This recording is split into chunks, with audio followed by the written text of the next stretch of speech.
What's up and welcome back. I'm John Stark from ActMovieGuy.com, your favorite blind film critic, and you've come here for a review of Bloat. Bloat. It's being released by Lionsgate. Uh, it's a horror film. Oh God. Oh no. Click like and subscribe. We're gonna get into it. So, Bloat. I like saying the title Bloat. Bloat. Um, has audio description that's been produced by Descriptive Video Works, narrated by Diane Newman, and the film stars Benjamin McKenzie, or as he apparently now likes to just be called, Ben McKenzie. You might remember him from way back in the day, from the OC, or from TV's Gotham. He's been around for a little while. He stars here. It's from the producers of Searching, so it is like Searching. It's like those movies where we watch a computer screen the whole time and we watch the main actor sort of trying to navigate through like FaceTime calls and online chats and forums and emails, and that's what this is for like 90 minutes. It's pretty quick. It does not overstay its welcome. So McKenzie plays I'll go with Marine, who is sort of on lockdown on a base. Like, he tried to apply for leave so that he could join his family on vacation, but his boss won't let him leave, which at some points in the film gets a little bit like stretch of imagination. Like, it just kind of makes like the military look like assholes at a certain point, because like he has like his kid's like hospitalized and like goes missing. I mean, he has like several like major sort of life problems, and every time he applies for leave, his boss is like, no, thou shalt not leave the base. At what point does family crisis, and like, if you leave, it'll be going AWOL. So like my whole family could disappear and I would be going AWOL if I left to find them? Like, what is the messaging here? I feel like at a certain point, our military would be like, yo, what's up with, go find your family, man. Like, I think, they went in an accident, they're all okay. Well, damn, they're all in the hospital? Oh, shit. Fine, go. We can't possibly need him that badly. Like, it just cannot be that big of a deal for him to be locked in that much into the film. But so he's got a wife and two sons, and they're in Japan, and they don't speak the language. They're just in Japan, and they something happens to the younger brother, where he goes through like being missing, and he comes back changed. This could also double as a Paranormal Activity movie, by the way. It feels very much like could be a Paranormal Activity like remake if they wanted it to be, the script. And all of his interactions with his family and with his son, and he learns about a lot of different things. Some of it's clever, some of it's stupid. They're like, how do demons haunt in the digital age? I was like, the demons are not on the internet. They didn't like hop in a fiber optic cable and be like, get up on in this internet. So basically, his younger son Kyle is maybe possessed by something. He's being very weird. He's really into bugs, and his communication skills have gone down. So he has a brother Steve that is paying attention to his younger brother, and it's like, I don't know, man, something's wrong with Kyle. Trying to tell his dad, and he has a wife, Hannah, I think was her name, and she's. It's hinted that she's had problems in the past with like drug and alcohol abuse, and just so Ben's trying to like manage his family from afar. So like he's kind of watching them through like FaceTime calls. They put up cameras inside the house so that he can kind of check in on his family to make sure they're secure. He interacts with a friend, with a buddy who's off base, and tries to get him to help him once he starts looking into the dark web of it all to see about how spooky this really is. Is his son, um, possessed or not? And sort of goes into some interesting wormholes. Yeah, I don't want to spoil like the whole movie, but I think you gotta. That's got to be enough. That's a gist, right? You get the idea what bloat is. Um, is it?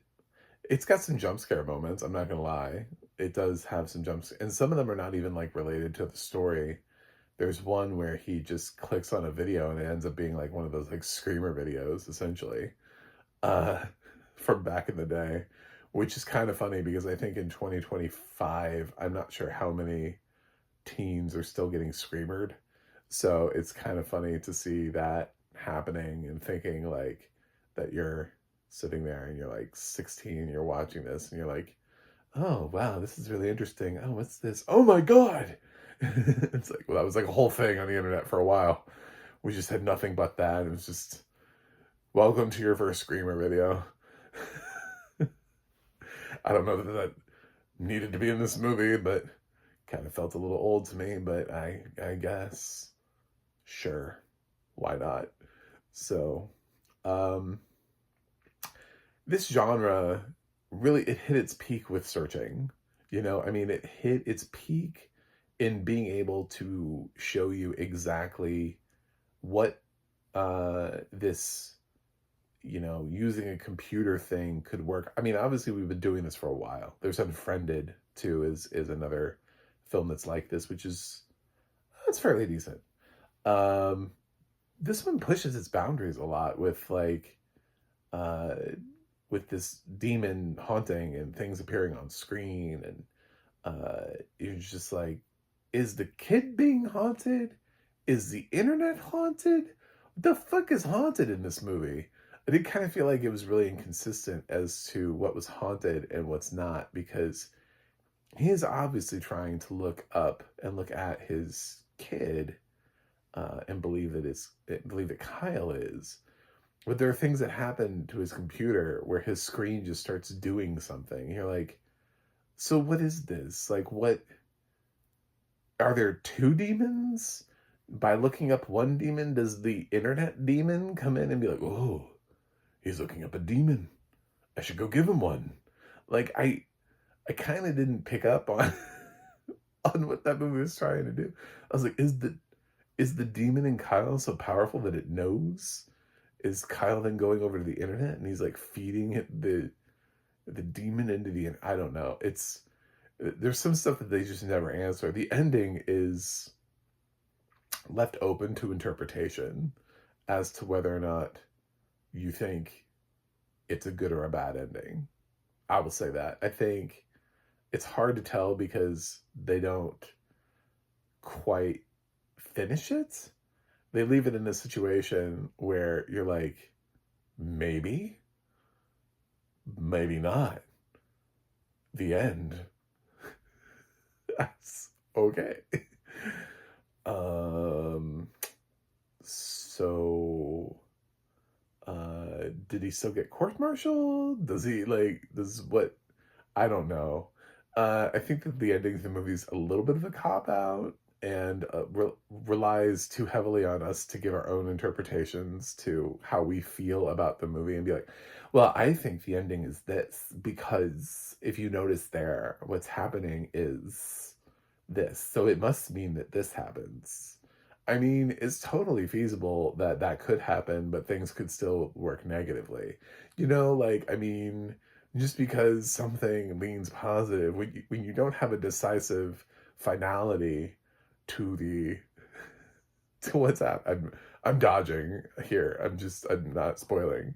But when you don't have a finality to it, when you don't actually put a pin in it, just because you suggest or lean a certain way doesn't actually mean that that's how a movie finishes.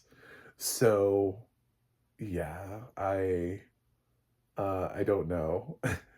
I don't know if this movie has a decisive ending that people are gonna be like, that was great, love that ending, get that ending all up in here. So, um, one of the things I do know though is this movie has excellent audio description. Just first of all, the whole movie is audio description. It's not really. I mean, there are characters that talk, but I mean, you've got windows popping up on the computer. He switches into email, writes an email. He switches over into FaceTime and jumps down to a message board, and he pulls up a video and he watches a video about something, and then he researches something else, and then we still see him in some places, and he's tired at work, and we're also trying to manage him on a military base, and we're seeing his family sort of live through these camera situations. So yeah, there's a lot of describing here, and I thought really considering the amount that has to be described, this is one of those movies where there's just a high level of description needed because it's a very visual film. This film would make absolutely no sense to watch without audio description. This would be like uh, not quite as bad as like Skinamarink or Flow without audio description, which were like largely just unwatchable films. Because there is dialogue, there is speaking here, so there's like 10% of the film you can make it through by following just some dialogue, but you would be missing out on a whole lot of stuff visually because of the setup being mostly a computer screen. And yeah, I think Lionsgate probably should have promoted this a little bit more, but then again, I think horror movies nowadays, they don't really know what to do with them because now we have streaming and we have theatrical, and what goes to streaming and what goes to theatrical and what's making money and what's not making money becomes a little bit harder to sell. But this movie's okay. It's not Searching. I think Searching with John Cho really kind of, like I said, I think it hit the peak of this genre. I think everything else that came after it, like the one with Storm Reed, I think these movies were just we're losing steam, and now we have this weird possession thing that didn't quite work for me, but it didn't quite fail either. It just kind of clunkily was put together. It does feel more like a Paranormal Activity sequel at times than necessarily a than Bloat. So I think I'm going to give Bloat a C plus. I think I'm going to see better horror movies this year, but I do love the audio description to this. I think the acting is fine. The pacing is as well as can be expected for a movie that I don't think hit the 90-minute mark. I think it hits 90 minutes with credits. So I think you're out, if you wanted to be out, you can be out a little bit earlier. So it doesn't overstay its welcome. It's just sometimes with horror and possession thrillers, it becomes a little bit silly at times. And when they started having like the demon on the internet in addition to also maybe like the demon in Kyle, I was like, are there two demons? Is this one demon? What are we suggesting? And I feel like we never really answered that. I feel like there are questions that were left unanswered in sort of like a figure it out, choose your own adventure. I don't want to choose my own adventure. I want you to tell me what this is, at least in some more definable status than what you've left me with. So I appreciate using my brain, and thank you for letting me do that. But at the same time, when you open too many doors and ask too many questions and leave them all unanswered, that can also be frustrating, as everyone else has a specific, different, wildly unique experience with the movie as a result, as they sit around and debate, well, it must be this because of this. Well, no, didn't you see this over there? That's what happens when you just leave a whole bunch of things unanswered, is everybody has their own thoughts on the movie. So thanks for watching. Thanks for subscribing. And I'll see you guys on the other side.